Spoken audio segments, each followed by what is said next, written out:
CID.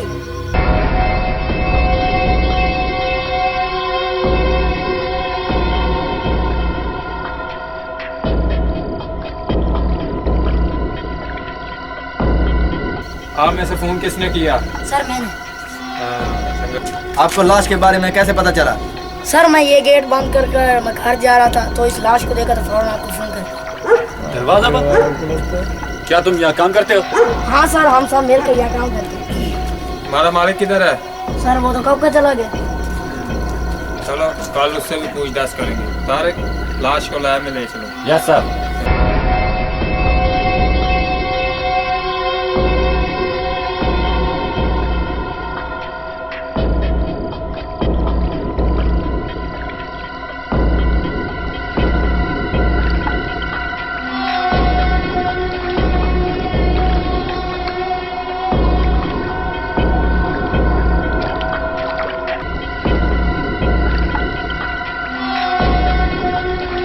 खैर से factory का टाइम टेबल क्या है?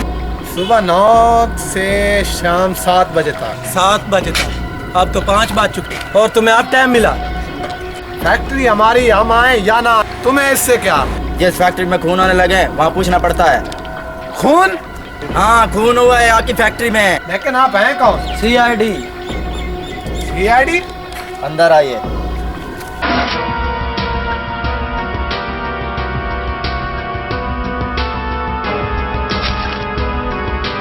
क्या हुआ खून? आपकी फैक्ट्री के एक बच्चे ने बताया। एक तो बच्चों से काम लेते हैं। क्यों लेते हैं बच्चों से काम? सर उनके माँ बाप छोड़ जाते हैं यहाँ पे। चलो ये बात ठीक है। किसी पर शक है? नो सर, किसी पे शक नहीं मुझे। आप परेशान नजर आ रहे हैं। No no sir, no sir. ठीक है, जब तक कातिल का पता नहीं चलता तुम लोग हमारे राब्ते में रहोगे। सर आज आपने दुबई जाना था। हाँ जाना तो है। कहीं नहीं जाओगे तुम। जब तक कातिल का पता नहीं चलता आप कहीं नहीं जाएंगे। टिकट कैंसिल करा दीजिए। Okay sir. सर ये तो मुझे बहुत बड़ा डाउन लगा। हाँ हमें गोली भी मार सकता है। सीआईडी की गोली? हाँ ठीक है हम चलते हैं।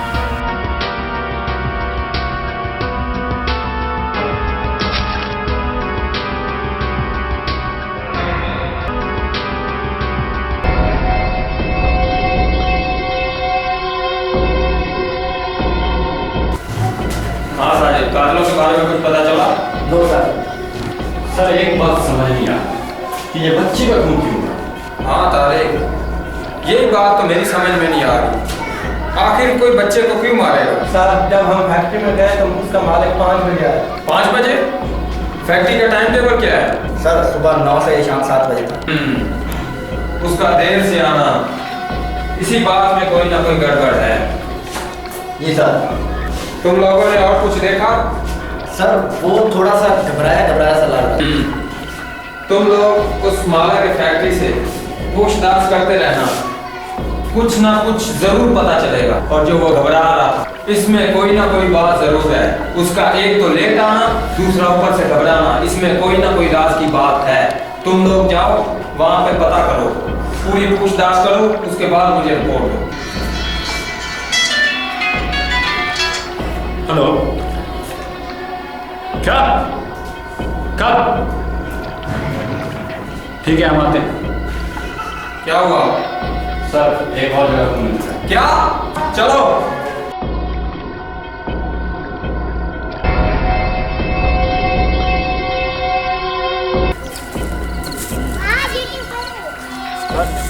खून तो हमें इसी जगह से यही कहीं होगा, ढूंढो उसे।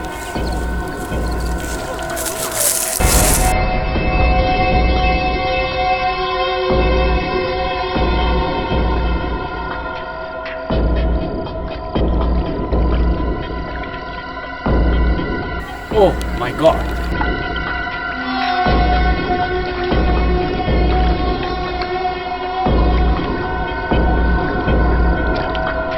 सर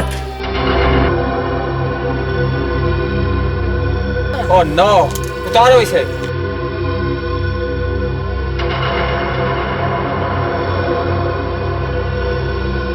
सर इसका भी पहले बच्चे की तरह खून हुआ। कोई चोट नहीं लगी हुई, कोई सुराख नहीं छोड़ता। और फिर बच्चों का ही खून, आखिर ये है कौन और क्या साबित करना चाहता है? सर अब तो लाइव में ही पता चलेगा कि बच्चों को कैसे मारा गया। ठीक है, एम्बुलेंस का बंदोबस्त करो, इसे लैब में ले चलो।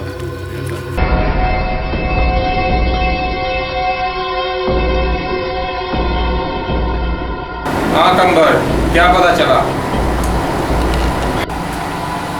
बॉस,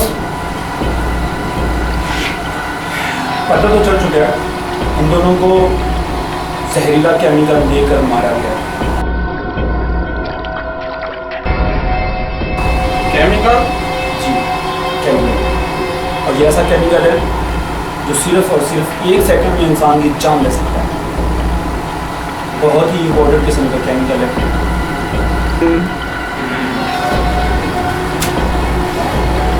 कौन लाया होगा ये केमिकल?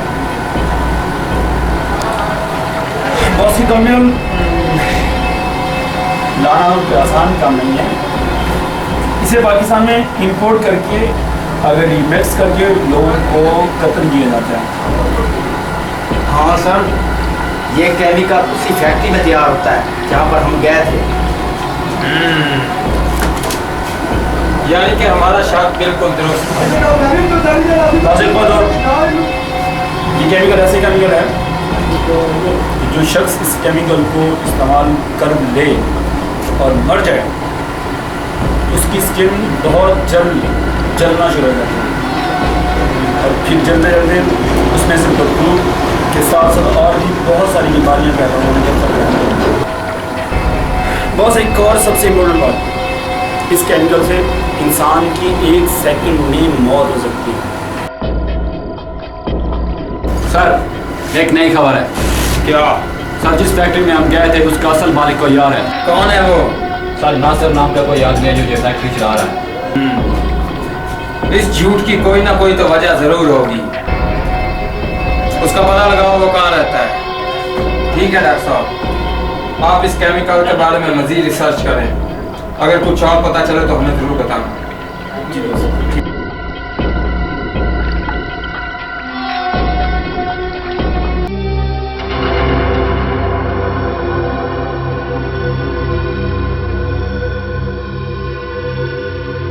नासिर का दफ्तर यही है? हाँ यही है, लेकिन वो अभी आपसे नहीं मिल सकते। दरवाजा यही है, खोलो दरवाजा। ये तुम क्या कर रहे हो? हटो, ये हमारे रास्ते से। आप ऐसे अंदर नहीं जा सकते, आप ऐसे अंदर नहीं जा सकते। मुझे फजूल लोगों से मिलने का टाइम नहीं है। भाई जबरदस्ती गुस्सा है। वैसे टाइम हमारे पास भी नहीं है फजूल लोगों से मिलने का। कौन है आप लोग? हम लोग CID से हैं। ये सर, आप यहाँ मेरे दफ्तर में बैठो बैठो बैठो सर। हम लोग यहाँ बैठने नहीं आए। आपकी फैक्ट्री में 2 कत्ल हुए और हम उनकी तफ्तीश करके आपके यहाँ आए। नहीं सर, आपको कोई जरूर गलतफहमी होगी। मेरी फैक्ट्री में खून भरा कौन करेगा? कैसे होगा? आप फैक्ट्री के मालिक हैं ना? हाँ मैं मालिक हूँ। कभी आपको फैक्ट्री में तो देखा नहीं। नहीं वो दरअसल सर बात ऐसी है कि मैं यहाँ बहुत ज़्यादा मसरूफ रहता हूँ, इसलिए मैं वो दूसरा जो मेरा मैनेजर है मैं उसी के काम से करता हूँ। मेरे पास इतना वक्त भी नहीं है कि मैं यहाँ फैक्ट्री के रिटायर निकाल, बस वो उसे मैंने ही सोच सकाया। लेकिन क्यों, वजह पूछ सकते हैं? बस सर मैंने आपको वजह बता दी है कि मेरे पास इतना टाइम नहीं होता। मेरे पास वैसे भी बहुत सी और सारे मसरूफियात हैं। एक तो आपके मैनेजर ने झूठ बोला, तुम्हारी इस फैक्ट्री का मालिक है। और सर ऐसी बहुत कोई बात है। आपकी फैक्ट्री में खून हुआ है, आपके मैनेजर ने कुछ नहीं बताया? सर मेरा काफ़ी दिनों से उससे रब्ता नहीं है।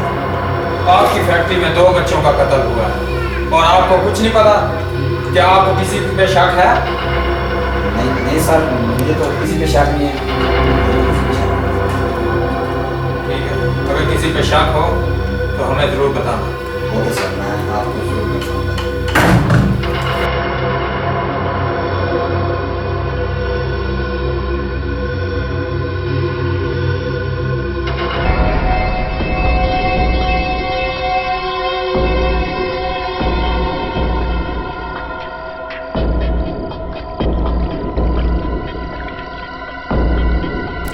ये लाश तो नहीं है, कातल भी यहीं कहीं होगा। फैल जा चारों कोनों में, ढूंढो उसे।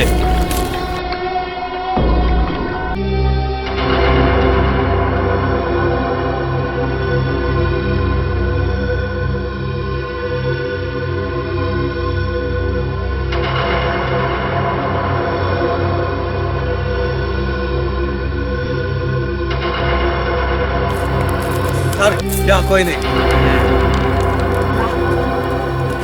सर यहाँ कोई नहीं है।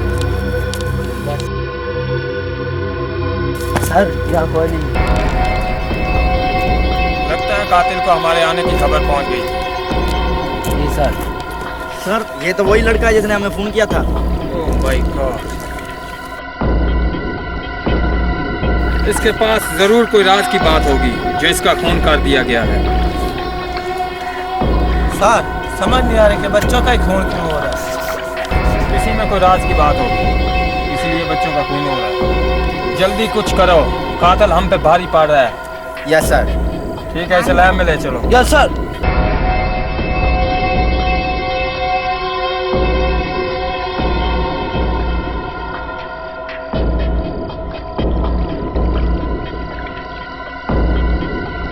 देखिए सर, हमारी फैक्ट्री में खून पे खून हो रहा है और क्या कर रही है सीआईडी। अगर आप कुछ नहीं कर सकते तो हमें जवाब दीजिए, हम ऊपर बात करेंगे। ठहरिए, ऊपर बात करेंगे। हम कोई हाथ पे हाथ रख के नहीं बैठे हुए। सीआईडी पूरी अपनी कोशिश कर रही है, क्योंकि कातिल ना तो कोई सुराग छोड़ता है जिसकी वजह से हम आगे बढ़े। तो अगर आप लोग तामुन नहीं करेंगे तो हम उनको कैसे ढूंढेंगे कातिलों को? सर आखिर ये काम आपका है, हमारा नहीं। अगर हमारा काम होता तो हम खुद ढूंढ लेते। जिस दिन हमें कोई सुराग मिल गया उसी दिन खूनी हमारी गिरफ्त में होगा। और रही बात मरने वालों की, तो वो जिस जहर से मरे हैं वो जहर या तो आपकी फैक्ट्री में तैयार होता है या फिर बाहर से आता है। सर हमारी फैक्ट्री में कैसे जहर तैयार हो सकता है? हमारी फैक्ट्री आपके सामने है, आप चाहे तो उसकी तलाश ले सकते हैं। देखिए सर, आपको जो भी करना जल्दी कीजिए।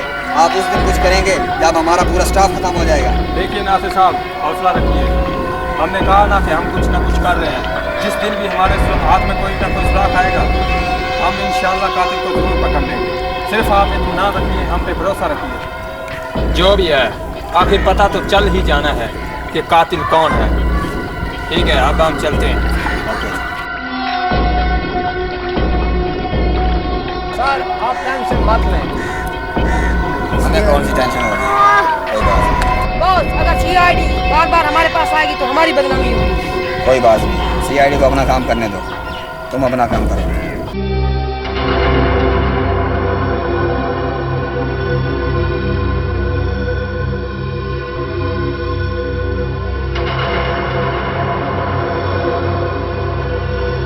ए, कौन है तुम?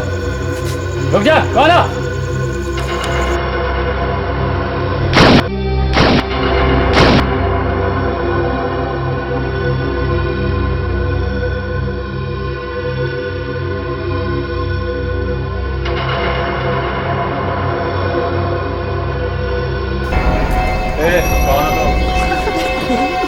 हाँ तारिक। सर मैंने अभी अभी किसी को भागते हुए देखा है। सर आप ऐसे क्यों देख रहे हैं? मैंने अभी अभी किसी को भागते हुए देखा है। लेकिन मैंने तो आपको किसी मिशन पे नहीं भेजा। कहीं आप... सर आप मुझ पर शक कर रहे हैं? सर आप तो मुझे जानते हैं कि मैं किस किस्म का ऑफिसर हूँ। जानता हूँ, लेकिन पैसा बड़े बड़ों का ईमान गवा देता है। सर आप हद से बढ़ रहे हैं। कल 9 बजे फैसला ब्यूरो में होगा। Good night.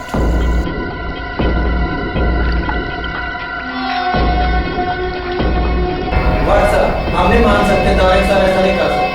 सर 10 साल हो गए हम मिलकर काम कर रहे हैं, ये आज आप कैसी बातें कर रहे हैं? शराब, मैंने अपनी आंखों से इसको देखा है और जो कोई तुम में से इसके साथ नजर आया उसे भी सस्पेंड कर दूंगा। मैं तुम्हें अभी इसी वक्त सस्पेंड करता हूँ। सर ये आप क्या कह रहे हैं? बस 10 साल की ईमानदारी में मुझे यह नतीजा मिला है। मैं ये नौकरी खुद भी नहीं करना चाहता। तारिक यार ठंडे दिमाग से सोचो। बस यार मैं जा रहा हूँ। बस इसे कोई नहीं रोकेगा, जाने दो इसे।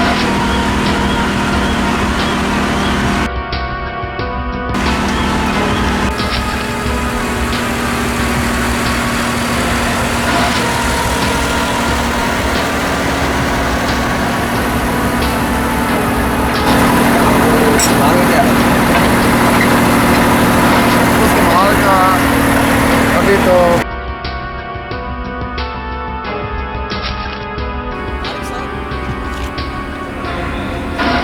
आप यहाँ तारिक साहब को कातिल का कुछ पता चला?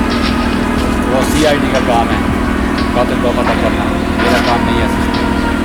क्या मतलब, मैं समझा नहीं। क्योंकि मैंने CID हमेशा के लिए छोड़ दिया है, क्योंकि ईमानदारी का यही सेवा मिलता है CID में। यही तो बात है तारिक साहब, आजकल ईमानदारी कोई नहीं देखता। तुम तारिक साहब जितनी भी ईमानदारी दिखा लो, जितनी भी ईमानदारी कर लो, जितनी भी ईमानदारी से काम करो, कोई भी साथ नहीं देगा। आजकल सिर्फ और सिर्फ झूठ, रिश्वत, बेईमानी, बस इसी का साथ देने के लिए बहुत ज़्यादा आदमी हैं। अब आपको जॉब की ज़रूरत होगी। जॉब की ज़रूरत है, लेकिन मुझे CID जैसी नौकरी नहीं करनी है। क्या तुम हमारी फैक्ट्री में काम करोगे? CID से डबल पैसा दूंगा तुम्हें, इतना CID वालों ने तुम्हें नहीं दिया होगा जितना मैं तुम्हें दे दूँगा। काम क्या है? बस हमारे साथ रहना है। ठीक है, करूँगा काम। ठीक है, तो अपनी नौकरी पक्की समझ।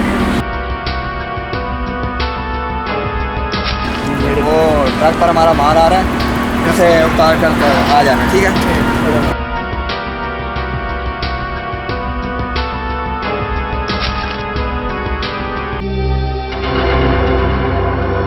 वाह तारिक साहब, वाह क्या आइडिया लगाया है। अब लोग देखेंगे तो वो यही कहेंगे कि इसमें घी और बिस्कुट और कुछ खाने पीने की अशियाँ होगी, लेकिन अंदर क्या है? लोगों की मौत का सामान। अब मैं इस मुल्क को कब्रिस्तान बना दूंगा। लेकिन तूने अच्छा आइडिया बनाया। आगे CID के पास बहुत आइडिया होते हैं।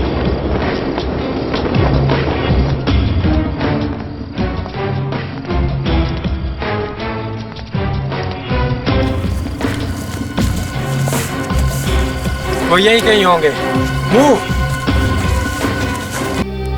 अब कौन बचाएगा इस मुल्क को हमारे हाथों से? तुम्हें कौन बचाएगा हमारे हाथों से? अगर अपनी सलामती चाहते हो तो यहाँ से चले जाओ। तारिक, तुम देख लिया, तुम लोग मुझ पे शक करते थे। ये इनसे मिला हुआ है, ये गद्दार है। तारिक, तुम्हारे दिमाग को क्या हो गया? शायद तुम CID के रूल्स भूल चुके हो, क्योंकि पाकिस्तानी CID ना तो चुपचाप आती है ना चुपचाप जाती है। तुम लोग ऐसे नहीं मानोगे, चले जाओ, नहीं तो मैं एक को गोली मार दूंगा। तारिक साहब, नेक काम में देर कैसी? गोली चलाओ इन पर। चला दो गोली।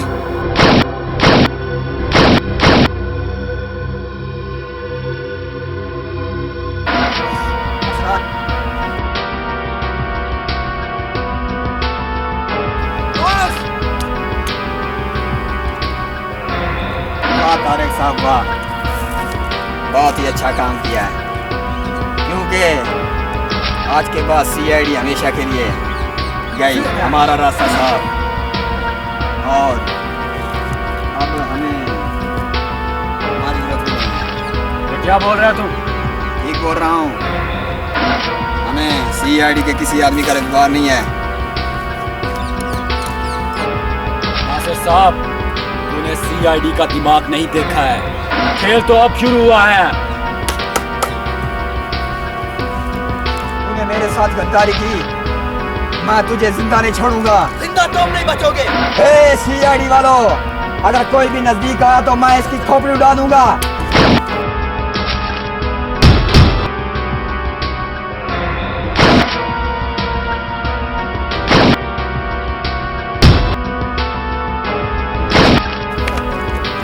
मेरे मुल्क के साथ गद्दारी करेगा तू, हैं? आपने तो दुबई जाना था, अब हम भेजते हैं आपको दुबई। जैसा तुझे प्लान है। चल अब बकना शुरू कर, क्यों बच्चों का मारा तूने? जी हाँ सर, हमारी फैक्ट्री में ही केमिकल तैयार होते थे, लेकिन कुछ लोग आए बैरूनी मुल्क से। उन्होंने कहा कि हमें ऐसी जहर चाहिए, ऐसा केमिकल चाहिए जो पूरी दुनिया में ना हो। उन्होंने मुझे 2 करोड़ का लालच दिया। हमने अपनी फैक्ट्री में ऐसा केमिकल तैयार किया जिससे 1 सेकंड में इंसान की मौत हो जाती है। उन्होंने कहा कि हमें प्रूफ चाहिए कि वाकई 1 सेकंड में ये इंसान की मौत करेगा। तो फिर हमने अपने एक बच्चे पर आजमा दिया। तो तुम्हें बच्चे ही मिले थे आजमाने के लिए? क्या तुम्हें जरा सा भी खौफ नहीं हुआ, जरा सा भी एहसास नहीं हुआ? एक बच्चे को तुमने मार दिया, बाकी 2 बच्चों का क्या कसूर था? उसे क्यों मारा तूने? जब मैंने पहले बच्चे पर जहर आजमाया तो उन दोनों ने मुझे देख लिया था, इसलिए बारी बारी एक दिन निकाल कर मैंने उन दोनों को खत्म कर दिया। तुमने 2 बड़े बड़े गुनाह किए हैं, एक तो अपने मुल्क के साथ गद्दारी और दूसरा 3 बच्चों का कत्ल। अब तुम दोनों जेल में केमिकल तैयार करना, फांसी का ऑर्डर आने तक